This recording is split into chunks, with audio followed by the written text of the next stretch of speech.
Hello, everyone. And once again, we're back in live studio with Elisa, and we have Reja Liu with us Hi. today.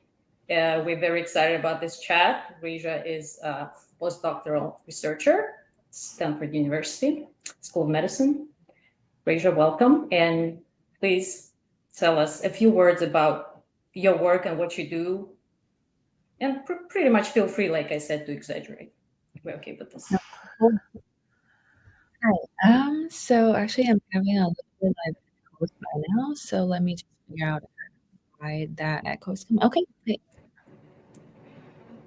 Um, just one sec. Yeah, now our episode today, just to remind folks, the topic of today's talk is going to be AI tools in cognitive neuroscience research. And this is something that Raja and I, we actually met on a hike, in San Francisco Bay Area. So we were hiking and, just started talking about stuff. And Raja's research is so interesting. And I was listening, to what she was doing. And inevitably, I asked the question about AI and we just continue chatting about that. And I asked Raja, would you be interested in joining our podcast and just kind of sharing your thoughts about That and I asked her, research would you and be interested in and joining AI? our podcast and just kind of sharing your thoughts about that? And I asked her, Research would you and be interested in I'm joining sorry, our like the podcast echoing and just is kind of happening sharing like your thoughts really about that? And I asked her, would you a be lot, so I interested can't in really hear joining our anything. podcast and just kind of sharing your thoughts about that? And I I was just asked wondering her, whether I can like so I can't rejoin. really hear our Is that okay? podcast and just kind of sharing your thoughts about I was just wondering whether I like can I like can't really hear so anything. I Sorry. rejoin. I will just I just need to like Okay, go okay. back in and come back again. Give me one sec. Sorry. Wow, that was intense. Okay, let's try it again. Alisa, Yeah, hold on, you were saying. everyone. Yeah, it looks like we have some tech problems, but Elena, if you allow the sharing of the screen right now, um, Yeah, yes. yeah. What All I right. love, going live for, it's just you never know what's going to happen. For sure. We have very Um, different experiences. Yeah, I think we're lucky to have Raji because I wanted to discuss AI and neuroscience for a while. And, I've been reading Dr. Farahani's book on neurodata and privacy and things like that. So, I mean, the topic of this talk is not going to be necessarily that. But I was always curious how neuroscientists employ AI in their research these days because Because there's there's so so much much data, data, there's so there's many so many materials, materials, and and I was I was really really curious to curious to learn learn from an from an expert expert and and also also educate our educate our audience, audience, hopefully. hopefully. Okay, I'm back. I think this time I fixed the problem. Back. Yes. Okay, cool. Can you guys hear me? I'm so sorry for this inconvenience. So I think we stopped where I need to introduce myself a little bit. So my name is Reja Liu, and I am a postdoctoral researcher at Stanford. And I'm very excited to be invited to this talk today. About myself, I am really interested in like how the human brain and the artificial neural systems learn very abstract knowledge. So how they understand very abstract concepts and apply that to kind of like different tasks or contexts. So that's what I basically do. And the focus of my research right now is how human brain understands mathematics, which is a form of very abstract knowledge.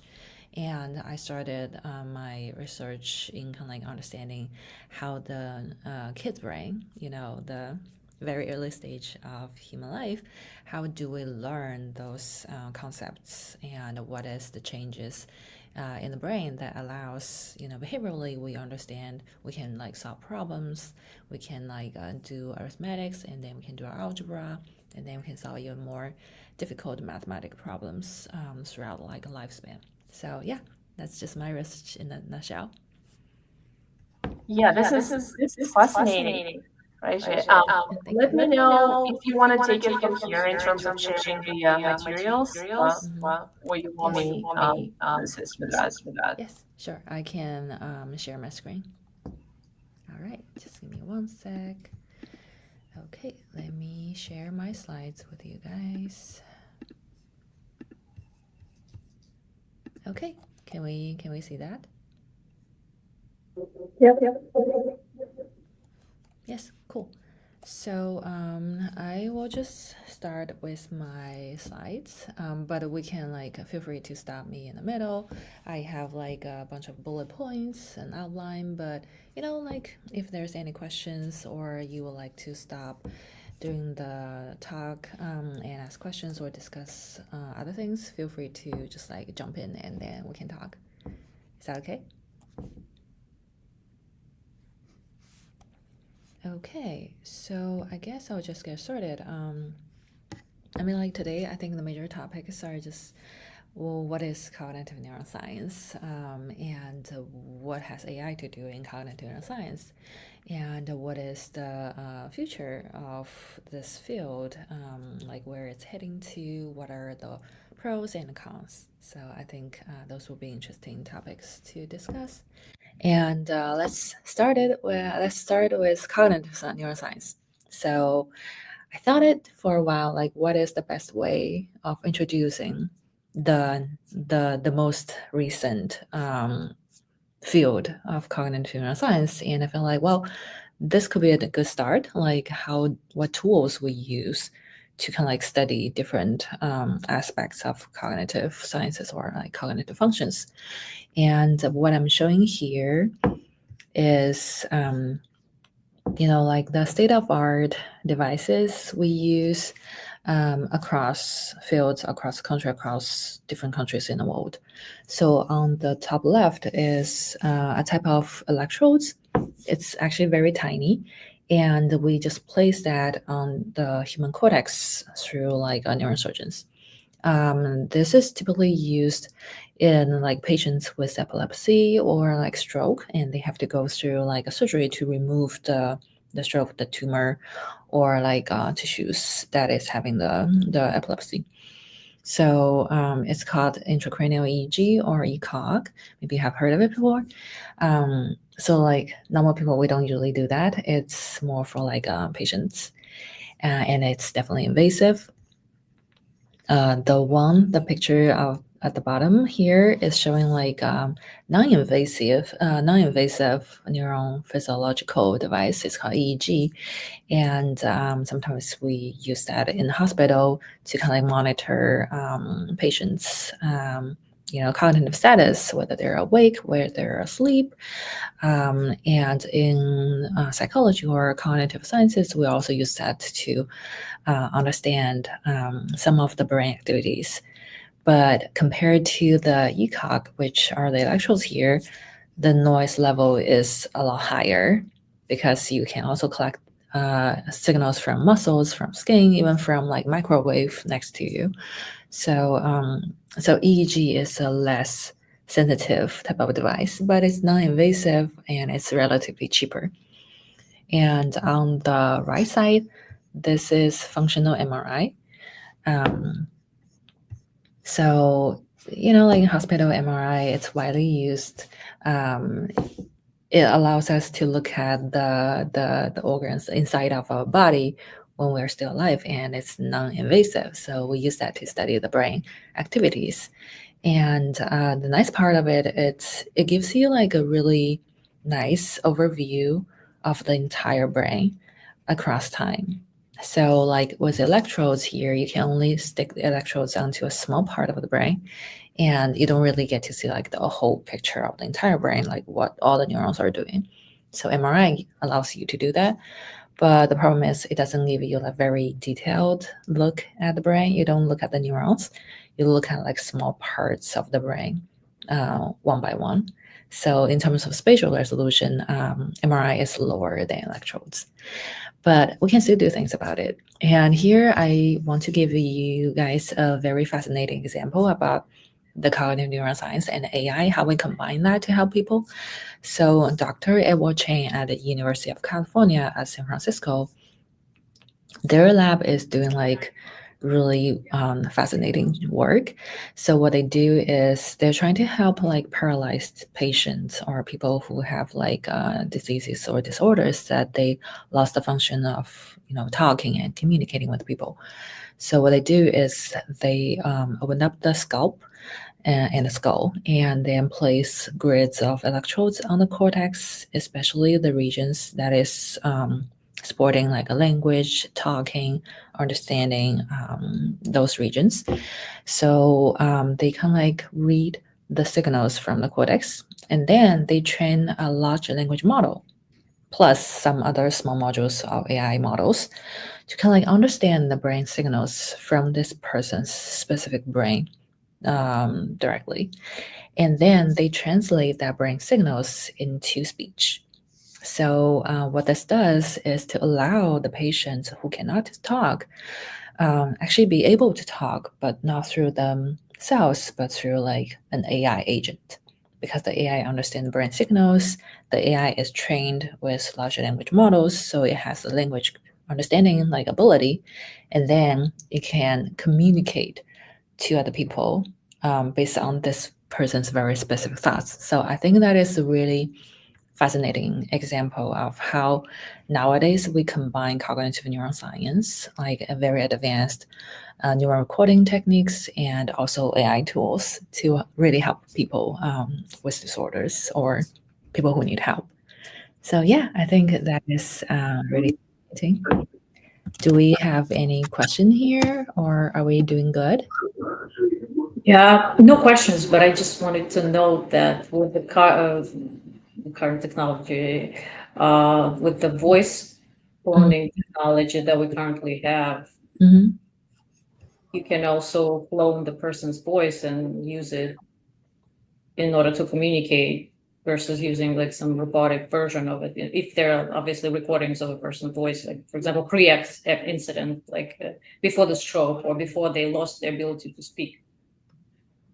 Can you repeat your question? So you're asking like No, I meant you said the AI agent interprets the signals and the person can communicate. So the voice of that AI, if there is a voice, right? The computer is talking to the person on behalf of the patient. So the voice essentially can be the person's original voice, but the cloned voice. So the person essentially speaks in their own voice before they lost the ability to speak. yes. That's a possibility. Yeah, that is definitely a possibility. I don't know like when or how long that will come, but currently they're not replacing the voice of the person. They're just like training like a Siri talk in a Siri tone to first like generate the speech for the person to be able to communicate with other people like through speech. Yeah. So Professor Stephen Hawking kind of came to mind right away with that, because that was sort of the technology that they were using, or So what's the technology? Sorry. no, I mean Professor Stephen Hawking. Oh, okay, yeah. That's sort of like he could not communicate, but they used like a machine No, that one is different. that was talking. No. No, that one I think it's through eye movement. So I think. Oh, okay. That just goes to show the level of my expertise in this. So just feel free to correct me on any. No, it's okay. But I think those two type of technologies are both good. Like the technology that is eye tracking. So basically, the eye tracking technology is you let the eyes to focus on like letters, and then through like you looking at different letters, the camera captures the eye movement and then print out the letters, and then that form a word. Basically, you're typing with your eyes. It's like one letter by another letter. And this one is a little bit more than that, whether it's necessary or unnecessary, because, like patients who cannot, talk, they can still move their eyes. So they can still use the like eye tracking system to like type letters and then talk.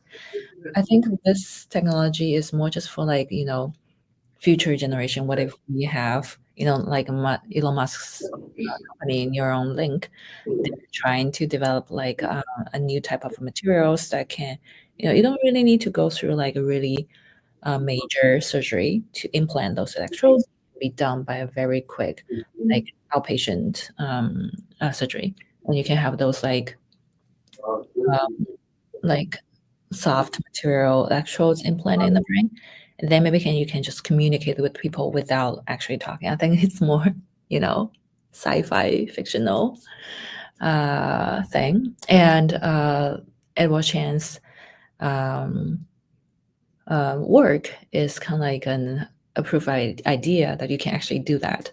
Like electrodes in the brain can decode human speech, can decode human thoughts, and can reproduce that. So it can do a lot of other things. Like talking is one thing. You can also train the model to grab. So like that's another type of neural prosthetics.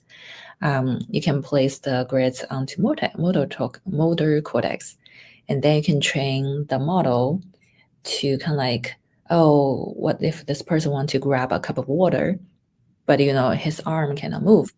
But the model understand like, oh, okay, now the neurons is active in the pattern that it wants to grab a water, and then you attach the model to a robotic arm, and that robotic arm will just execute the command from the model and then grab an actual water to the patient. This is a lot more something true. You can see that like this type of knowledge exists in the world right now. That's really fascinating. I mean, in the future, they might be able to, anticipate what the person Yes. might want to do. So before you even thought of that, drink some water, your hand is already reaching.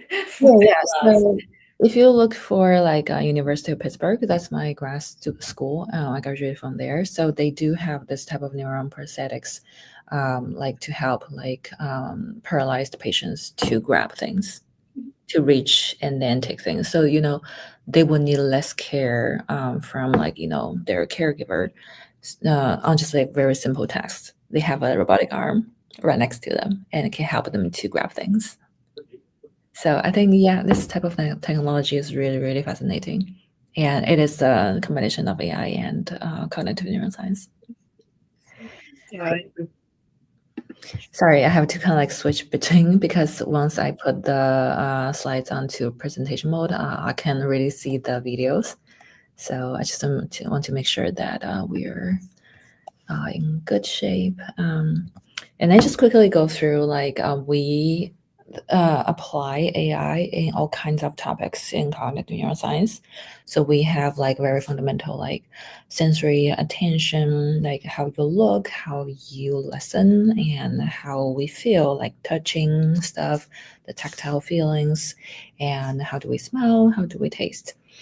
And also like attention is a big thing here. It's hard to talk too much about it, but in this more like sensory based system, robotics actually like is an interesting topic here as well, because in the robotics, if you want to have a robotic arm and you want to have it like reach, grab a thing, hold it, and take it back.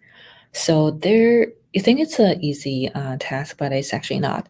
And currently, I think the field is moving towards like installing like real sensations into robotic arms. So give them like electric skins, and then they can feel the pressure, they can feel the texture, like the to give them like the tactile feelings. So the robotics arms, or the AI system, or the system that's been trained associated with the robotic arm, knows like whether they want to grab heavier or they can grab lighter. Imagine that you're grabbing a rock versus an egg. You don't want to grab an egg right too heavily, like that's gonna crush the egg. So the research in this field is kind of like cognitive neuroscience, and then you have AI, and then you have robotics here. And then move on to the next phase. We can also like understand how human brain understands like language and mathematics, and how can AI understand language and mathematics. So currently ChatGPT large language models, they're trained to understand language, just purely language based on like text. So all the data is text language. And then we have like, the big computer vision field. They focus on like pictures, and now they're trying to combine both to not just have large language models, but you have like vision and language models. So kind of like installing some like ground truth, visionary knowledge to the language models, which has already possessed the abstract symbolic knowledge. And for mathematics as well, in human beings, like mathematics, you have this intuitive understanding with spatial, with quantities, with volumes. So you're not just learning the abstract symbolic system of mathematics. You also have the visionary. You have something like you can imagine when you're doing math. So for models, the large language models, they have, they understand words. They understand, like how to solve this math problem, how to solve that physics problem. But do they really have the like underlying like real world imagination or like mental representations? Do they really have it? Like, we don't know. So that is my field of research. Like, I'm trying to understand, or I'm trying to give models like the real world understanding of the abstract concepts. And then finally, we're moving like onto an even higher level of cognition. So we have decision makings, like when to sell stock, when to buy stock, how to navigate in space, how to get back to home from work, and personal relations, reward system, and logic and rationale. So that is even higher level of cognition. And I think that's, I don't know. My feeling is that's still pretty far from like, or in the artificial neural network or like artificial models from that perspective. Even though some people are arguing like, oh, ChatGPT, they have conscious, they understand like feelings, they even have feelings, but do they? I think for me it's a bit controversial to say that currently nowadays the large language models, they have personalities, they can have their own life, or they understand the daily life of human beings. So yeah, I think those are the major topics. Yeah, I just want to stop here a little bit and see whether we have any. Yeah, it's interesting you bring up the anthropomorph. That's a difficult That's a word to tough say. one. Yeah. So I'm just gonna say it in a simpler way. But when people kind of tend to assign certain human features to ChatGPT, like AI tools, and just based on what you explained to us here is just like completely different levels of cognition. So it's like whatever we are with transformers, I guess right now it's a very simple kind of a low level, and it's my understanding it's not even modeled after the human brain, right? So it's a completely different technology, I mean rationale behind all of this. So just an observation. So we're nowhere near the second level or even the third level, and I don't know whether we're going to get there, because there is certain I think sentiment in the industry right now that we're very, very far away, if that's even possible, just in general. So Yeah, it's actually like a really interesting, like a philosophical question. I think it's at the philosophical level. Like, what do you think is the essential nature of human beings? If you think it's just like purely language, and then currently like ChatGPT, all those large language models, they're trained on so many like language information. They have so much knowledge about human beings just purely from language. And if you think that human beings themselves or ourselves, did I just say themselves? Ourselves are just like can be represented by purely the language that we speak, or we think on every single day, like on a daily basis. If we are just what we think, if we are just what we talk, then large language models they have all the languages, right? They learn all the things about human beings from language. So I think it's at the philosophical level, like what do we think human beings really are? And then we can go to like, oh, AIs, we teach them those. So what are they? Yeah, but those AI in general, I'm sorry. AI does not generalize. I mean, at least not right now, right? Yeah. All we have right now is just Mhm. basic repeating of all the information they've been trained on and predicting the next word. So, in essence, they're not solving any new problems and they're not solving anything. They're just drawing on the vast well of information they already were trained on, and it's in the system. So it's, if I'm asking it what's 5 plus 5, the answer is 10, just simply because it was trained on the vast amount of the answers to those questions already. But if I ask it something out of this world with the information that's never been, this. So my point is, AI will not make any new discoveries, at least in the foreseeable future. That's my take, because any new discoveries, that's hopefully still up to the people. Yeah. I don't know, feel free to correct me. No, I think I don't have as I said, I don't have an answer to that. I just think it's an open question that I don't know, because currently the model has like, it's so large, it can overfit. And I don't know if we keep stacking like GPUs and then keep enlarge the parameter space, have more like trillions of parameters, what the models can do. Like, I don't know. And at a philosophical level, I really think we need to think like the information we feed to the models, what do those information represent? If thinking of one day we have like a large enough model that can include all the symbolic information ever exists in this planet, then what that thing is. You just keep adding on GPUs, and then the GPUs can like include more information. So it's more like a thought experiment to the extreme, instead of like, oh, currently the models can only do that.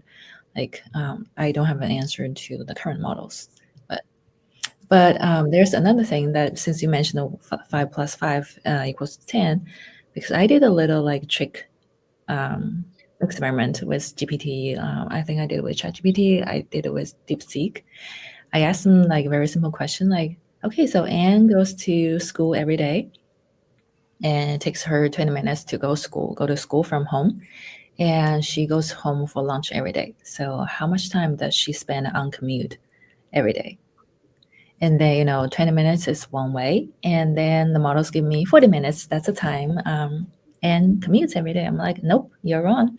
And then they were like, oh, actually, like, yes, you're right. And go home for lunch. So still 40 minutes. I was like, okay. It's still wrong. Yes, they acknowledge the fact that it goes to home for lunch and then still give me the answer 40 minutes. But I think for ChatGPT later versions, the model can actually answer the question correctly.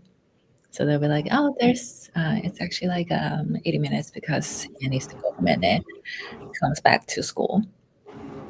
Yeah. It is interesting. You can actually probe the model with very simple questions, and then it seems like they still don't really have a good understanding of the real world, especially when some information is kind of like implicitly delivered. But anyhow, yeah, I think this is a good segue to the next one, right? Where the next topic where you wanted to address types of neural networks. I think you wanted to explain to us what different types of models there are right now in the research. So like Yeah, deep neural, yeah, yeah. Yes. So I have to say that in academia, we have much smaller scale of models compared to industry trying to build just larger and larger models. There's a reason. It's because like the fundamental difference between the human brain and the AI is mathematically, currently the AIs are doing like backpropagation. That is one major calculation, but the brain does not do backpropagation. We don't see the gradient descent in the brain, and no derivatives, or no strong evidence for derivatives in the brain. And the brain, yes. For the lay people out there, not us obviously, because we know, but just for someone who doesn't know backpropagation, and can you please just expand on what that is like in very simple terms? Yes. So maybe here it can be a little bit easier to understand. So here the top is just brain, and the bottom part is a neural network. So neural network, it has like different layers, or deep neural network, it has different layers, and each layer has neurons, and those neurons are connected across layers. So the connection is called weights. What the one of the fundamental learning rule or training rule is that the model is trained, let's say, trying to classify between dogs and cats. So you show the model dogs and cats, and then the model kind of like take the image in, do some computation, and reach to the conclusion whether the picture represents a dog or a cat. And then you tell the model, like, you're wrong or you're right. And then the model learns something, like throughout all those computations, each unit or each neurons, let's say like those small green dots or red dots, they have values, like numerical values. And the connections between those dots, between those red, green dots, green to blue dots, the strength or the weights also have like numerical values. So based on the difference between the input and the target, like the actual label, the model kind of like sends the information back, like updating the weights backwards. So it's back propagation. It's propagating the information from the label end back to the retina, or like to the initial hidden layer. And then all the weights are updated, which means the model learned something from comparing the input, which is image, and the actual label, whether it's a dog or cat. And then it goes on to the next trial or next example, see another picture, and then, calculating, oh, that's the picture. Based on my last experience, what are the values? And I'm reaching to a point or to a conclusion, it is a dog. And then compare that conclusion with the actual, like the ground truth, it is actually a cat. And then the model's like, oh, I made a mistake. So I go back, updating my weights and values backwards. So that is back propagation. Interesting, but isn't it like in the way, like people are learning from their mistakes? If I'm just severely oversimplifying it, but it's sort of like, okay, as a kid, you just, I don't know, touch the outlet or stuff like that. So, and something happens, there's a little electricity there, and you get shocked. So you might not be willing to touch that any outlet ever again, because kind of you just like, okay, I did something, the outcome was not something I expected, or it was plain wrong. So therefore, I'm coming back to kind of think about it, and next time I face with the same problem, I'm gonna make a different choice. The general learning or the learning space is the same. You see something, you have some outcome, you connect them together, and then you learn it. The association between the stimuli or the input and the it's similar to how kids learn in a sense. So But the problem is in the brain, like at the cortex level. First of all, the layers is not so clearly structured as in deep neural networks. And then the neuronal connections are not as straightforward as like the connections designed in the neural networks. And most importantly, the information exchange does not go in the back propagation or like feed forward propagation way, in the sense that in the models, the actual fundamental mathematics is calculating the derivatives, but the neurons the connected neurons in the brain across layers, they do not do such derivative computations. They're actually more Bayesian. So what it does is it has like a, kind of like a hypothesis, or you want to call it the prediction of the current status, the current environment, and the likelihood of the future. And then it compare the current status or the newest information with the prediction. And then it update its understanding. It's like a probabilistic distributions about the future. So that's what the brain does. It does in a more basic way. You have the prior, you have information, and you have the posterior, and then you update the prior. But the model is just purely, maybe I should not say purely, because larger, more complex models, they do have Bayesian modules in there. But fundamentally, the model does not do Bayesian. The model is backpropagation. It's derivatives. So like at the fundamental level, the mathematics are different.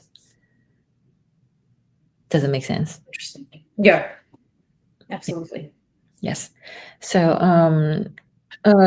yeah, that's why like actually large language models is used in like cognitive neuroscience, but the usage of it is kind of like limited, because we know that large language models is just a type of model. It's mathematics. It's just complicated mathematic systems, and it's very different from the brain. And we actually use smaller scale, like convolutional neural network or recurrent neural network, because those small scale models captures some features of the brain better. So CNN is based on like the visual neurons, the features of visual neurons. So it is a very good type of model that can be used to understand the visual system. And recurrent neural network, like the recurrent is an important feature of neural systems. I don't want to go too deep in that, because that would just take a lot of time to explain.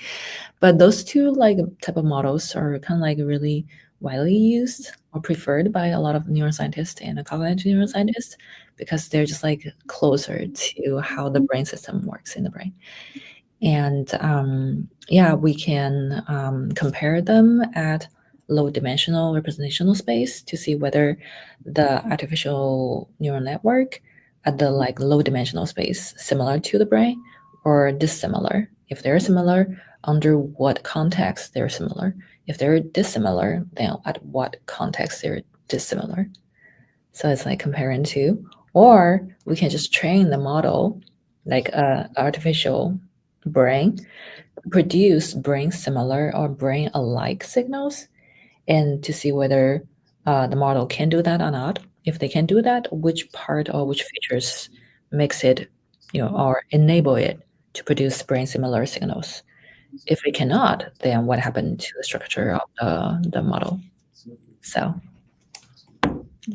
Fascinating. Do Yeah. you think we can switch to the challenges topic, if you Yeah. don't mind? Because I just noticed that we have 20 minutes left. It's like, where Yes, did totally. the time go? Because obviously, with the benefits of using those tools, Mhm. as fascinating as some of the research is, there are challenges as well. So, Mhm. what kind of, I see already you have the slide pulled up. Yes. Briefly, the pros and cons in your view, in your experience.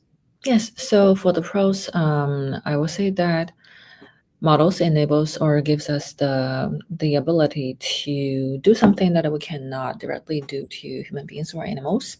So let's say that we develop a model that's very similar to human brain, or in under certain contexts. Let's say in a task that we have a model that can do a task, and behaviorally it's very similar to human beings. So we can go into the deep structure of the model and compare, and to see, okay, we do see similarities at the neuronal level, let's say in the hidden layer of the model and in certain brain regions in the human brain. And then we can go back to say, okay, when the model is learning those knowledge, what happened to the learning process? And then we can infer back to how human beings learn those knowledge at the early stage. And then we can, manipulate the models. We can take out part of the model. We can, lesion some of the neurons, or we can manipulate the excitatory connection or inhibitory connection in the model to produce some atypical behavior. And we can test the hypothesis to see whether similar lesions or similar like imbalanced excitatory versus inhibitory connections in the human being that is leading to the disorders we see in human beings, like learning deficits, or ADHD, or autism, or Alzheimer's. So we can have those like atypical models just based on the research, um, trying to find a model that can mimic the human brain in very specific tasks. And as I said, you can also develop like neuron prosthetics to help people to talk, to help people to move. That is another thing. But in terms of the limitations, so as I said, like the brain does not compute derivatives across layers. So first question is, why do we find similarities between the AI models and the brain? It's not understood right now. The other thing is like, so large models always have better similarities with brain activities. So why is that? Given the fundamental mathematics is so different. So first of all, we don't really understand the models. Like it's still black box to us, like really, really large models. We don't understand that. It's end-to-end training, and that's it. So for the brains, we don't really understand the brain as well. And yeah, the two fields are going in parallel, and we're just trying to understand better. But there's a lot of work to do. So I would say those are the major limitations, or like the cons we need to be careful when using the AI's tools in neuroscience, or when we are trying to kind of like apply the neuroscientific findings to develop better AI tools, if that makes sense. Yeah, I wanted to just ask quickly, and I don't know if we discussed that in the prep call. Have you had any experience with the Kolmogorov-Arnold networks? Um, because I read some research. I mean, this is not new, but it looks like this type of scientific discussion is kind of resurfacing these days. It's a different type, as far as I understand, as a layperson, it's kind of a different type of neural network. It's more flexible, and it's just easier, capable of modeling more like complex function with fewer parameters and things like that. So yeah, if not, that's fine. I was just curious because some people position that as kind of a newer approach to neural networks that is more flexible, not as rigid as the Oh, existing ones. can you say the model, like the type of model again? Like what is the? It's based on Kolmogorov-Arnold representation theorem. It's really, I mean, it's kind of an old thing from the 50s or the 60s, but people are doing research on that, just trying to. We actually spoke a little bit about that when we were touching on why LLMs are forgetting things and Oh, okay. why they can't learn, because the way they're modeled is just makes them less flexible. If you have to update something, you kind of have to like update the entire system, as opposed to having access to like different modules that could be relevant to that specific part of the brain, quote unquote, if you're modeling the network after a human brain. So supposedly Kolmogorov-Arnold neural networks, they provide you with more flexibility and kind of addressing this forgetting and like learning problem, because you don't have to kind of go in and like redo the entire system, but kind of addressing those particular parts of the system that are responsible for certain functions, right? So that's what I understand, but just Yeah, throw it in there. That's fine. yeah. I'm not very familiar with that type of models. That's okay. Yeah, but what I can say to this topic, or related to this topic, is actually Where is the slide here? Here. Yes. So Bayesian models, I didn't get a chance to talk too much about that, but so Bayesian models is more like white box. You know what is in the model. You design it very carefully. Like you don't have like a black box which is super big and you throw things there and spit out something and you're like, voila, awesome. So Bayesian models is more clear and it's more traditional like psychological models that you know what you understand in terms of like how the mind works. So I'm not going to elaborate too much on that. It's called symbolic system. It's very different from deep neural network. It was actually like the major competitor of neural networks before neural networks becomes like dominant. So Josh Tenenbaum at MIT, he's like kind of leading figure if anyone who's interested in this topic. So he is kind of like a leading figure in this domain. And Stanford actually just a couple of years ago established this new department. It's just called the Symbolic System Department, and it's dedicated to educate students to understand or to figure out novel ways to combine the deep neural networks with symbolic systems to have like better models that does not purely rely on end-to-end training. We also have something like carefully designed like mechanisms or structures that is carefully designed within the deep neural networks to allow the deep neural network to have something maybe like similar to what you just said, not to have something more, specific in there that we can understand. And I think it's really an interesting idea because given like how the brain is more Bayesian compared to like, calculating derivatives. The other thing is about a child. So I said, I also didn't get a chance to talk about like how child development is kind of like the next direction that academia is trying to go. It's because like the child development or developmental scientists found that human infants are born with some core knowledge system. So babies, they have very intuitive understanding of how physical world works, about numbers, about faces, about like human relationships, or even about like biological knowledge. Like a broken arm is a weird thing. An arm linked to a body is a normal thing. So they do have this type of knowledge. And that makes us to think like, oh, maybe those are some, Bayesian like structures or like, symbolic structures that is pre-wired. I should be very carefully with the pre-wired word because I know a lot of people, it's a controversial word, but let's just, bear with me for now, that a human brain might be pre-wired with some very fundamental mechanisms that allows, human babies to learn things faster. And those things are symbolic, like they exist. They do not need to be trained with a million different examples to have the knowledge.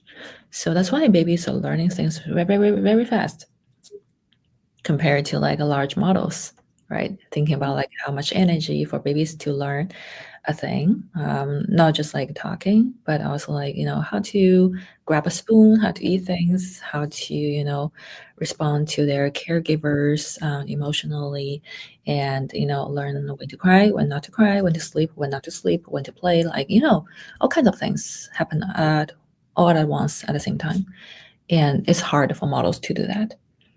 So that's why, like in academia, people are really trying to move kind of like away from, keep stacking GPUs and, give more parameters to models, but to like smaller scale models that can do better, can learn faster. And they're trying to kind of like borrow the ideas from how human infants learn things fastly. So there's a very interesting project. Oops, let me go there. I just listed here this morning. It's called the Baby View Project at Stanford. It is very interesting. So the PI is Mike Frank. It's his name. This project is put just like a GoPro camera on baby's head and record baby's daily life. So how they move, like how they reach stuff, like when mom or dad talks to them, like how fast they look, how fast they turn their head to the caregiver, and how much time they spend on paying attention to the caregiver. And do they gaze on the mouth? Do they gaze on the eyes? And it's a very rich, like real life data set that can be trained, with models to say like, okay, how can we train models to, navigate in such like real life situations and, learn as fast as babies. So it is like something like, at least I see people are trying to do. So my current is collaborating with symbolic system department and also like the HAI, Human Centered Artificial Intelligence Institute at Stanford. So yeah, I think that is something that I got really excited. Like, let's stop stacking over GPUs. Let's have something more elegant and faster and closer to like a more, I don't know, faster type of intelligence. Yeah, no, it's fascinating. I read about this research that's going on, and it's really fascinating. I mean, obviously, there are potential privacy concerns that we can envision, but in that particular case, obviously, they asked for family's permission and everything, so kind of information was secured. But I wanted to say this. So you mentioned nobody knows why, but kind of we still see similarities between how neural networks and the human brain, right? Yes. So do you think, and we kind of touched upon that during our prep call, do you think in your view, you said like, is there even like what's the goal here? What are we trying to achieve?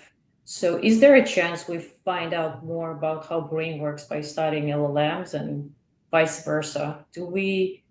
Can we find out more about LLMs or how to make them better the more we find out about the human brain? Are those two things possibly correlated somehow? Is there, a benefit of studying one thing in order to be able to,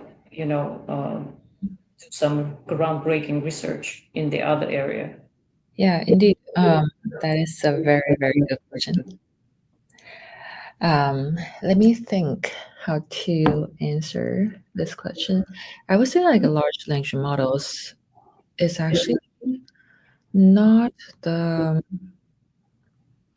best type of models as like a cognitive neuroscientist, from like my perspective, because it is too large and it's purely text, and the computation is just like too large scale and on a very specific task. That is not what brain does. So like I can accept that the convolutional neural network is a small scale.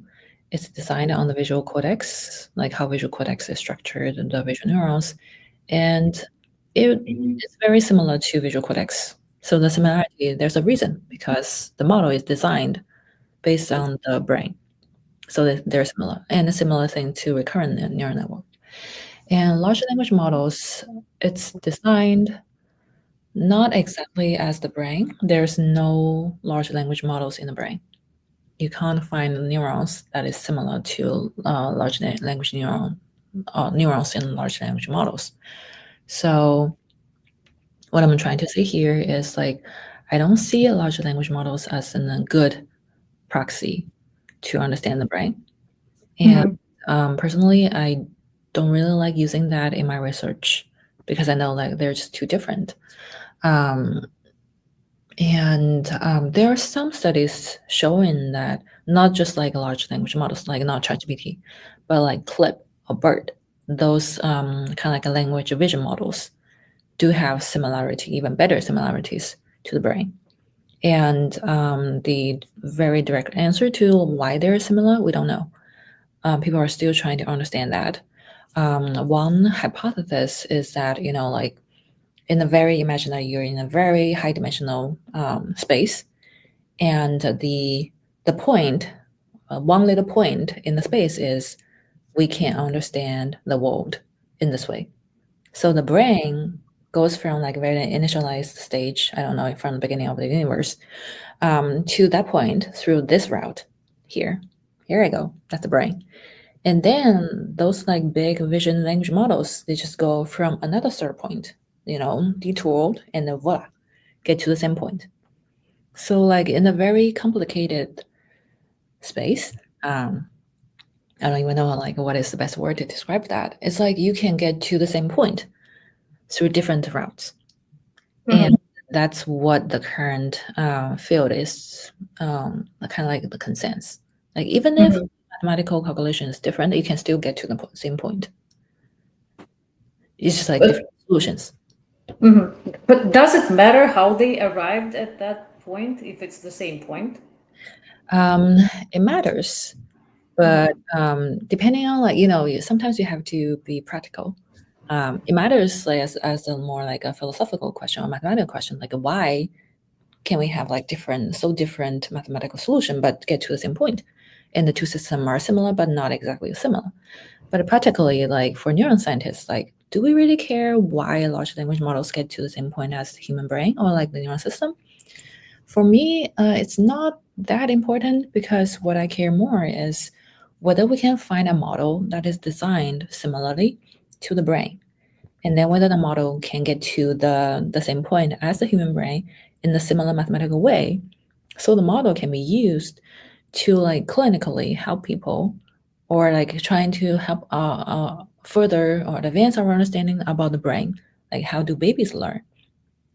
So I think that is a more interesting question to me practically, like whether we can have a useful model to help human beings. But I mean, like mathematically or philosophically, it's also interesting. Like why large language models so different from the human brain, and we're getting to the same point.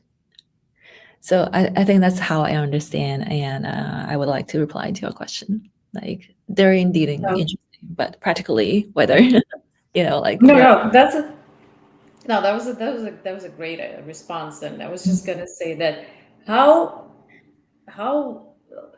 like mind blown it is to at least to me that almost all of the conversations that we have or sometimes I have with other professionals in the space, they a lot of the times end up in this kind of like philosophical dimension. So we cannot just but keep bringing this up because there's literally some finally since the I don't know dawn of the humanity, whatever you name it, we have some other entity or something. Yeah, it doesn't possess intelligence, at least not right now, but it's something else other than another human being that generates text. Yes, it's prediction and everything. Everything is kind of pre preordained. I would go as far as use this word, but again, right? It's literally for the first time something else other than human beings are generating something, be it images, sound. Okay, not sound, images, text, and it's kind of that has a semblance of intelligence. 'Cause a lot of people out there are, like you mentioned, sure that they are positive that those AI tools, they are conscious, they have agency, they possess, I don't know, emotions and stuff like that. That's very interesting.